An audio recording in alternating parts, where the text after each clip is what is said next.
Burma, 1944. Deep in the jungle where the air never cools and the rain never ends, a war is being fought that history barely remembers. While the world watches Europe burn and the Pacific explode, here, in the green hell between India and China, men fight a different kind of war. One where the enemy isn't just Japanese soldiers. It's hunger, it's disease, it's the jungle itself. They call themselves many things. The 14th Army, the Chindits, the Empire's last line. But history would call them something else. The Forgotten Army. Most of them were just boys, pulled from villages in India, from towns in Britain, from colonies spread across Africa. None of them had ever seen a place like Burma.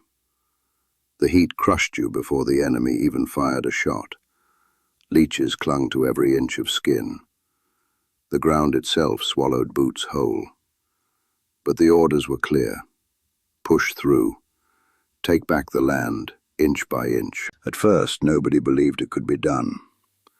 The Japanese had cut through British defenses in 1942 like a knife through paper. They marched across Asia, unstoppable. The empire that once ruled half the world was suddenly running for its life. But from that defeat rose a new army, one forged in humiliation and desperation. They trained in the hills of India. Weeks turned to months. Soldiers learned to fight without roads, without supply lines, without mercy. They learned to carry everything they needed on their backs: food, ammo, hope. When the rains came, they kept marching. When the rivers flooded, they built bridges from bamboo. When malaria spread through their camps, they buried their brothers and moved on. There was no other choice. When they entered Burma again, they didn't march as conquerors. They marched as ghosts. The jungle swallowed sound. No planes, no tanks, no cities, just endless green. They fought not to win a map, but to stay alive one more day. The Japanese were fierce, disciplined, and ruthless. They knew the terrain. They dug into the mountains, invisible until it was too late. For every enemy you saw, 10 more were waiting. Battles happened in whispers, ambushes, bayonets, flashes of light in the rain. You never saw who killed your friends. You just heard the shot. Then silence. But amid that chaos, something rare happened. Soldiers who barely spoke the same language became brothers. Sikhs, Gurkhas, Englishmen, Nigerians, all sweating, bleeding, starving together. Race, rank, religion, it all vanished.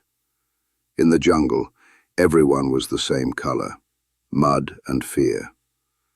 Supplies came by air, parachuted in when the weather allowed. Sometimes they landed in enemy hands. Sometimes they never arrived. Soldiers boiled tree bark to make soup.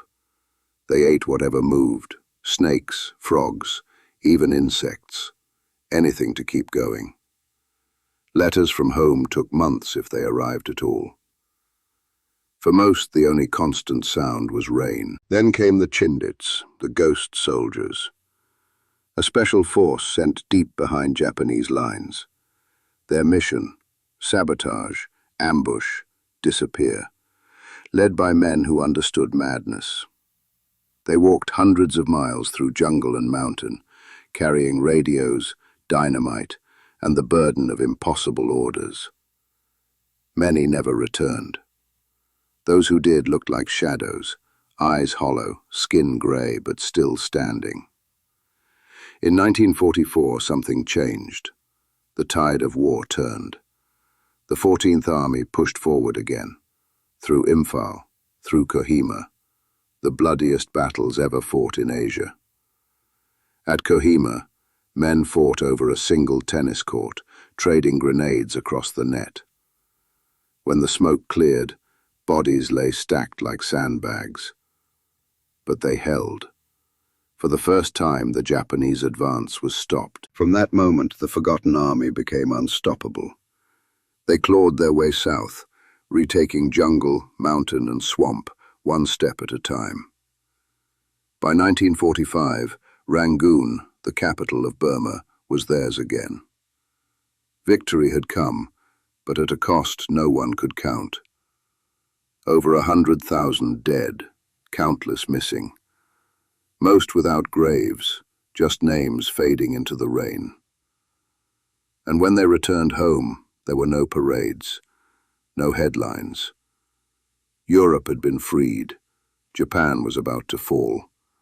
The world had moved on.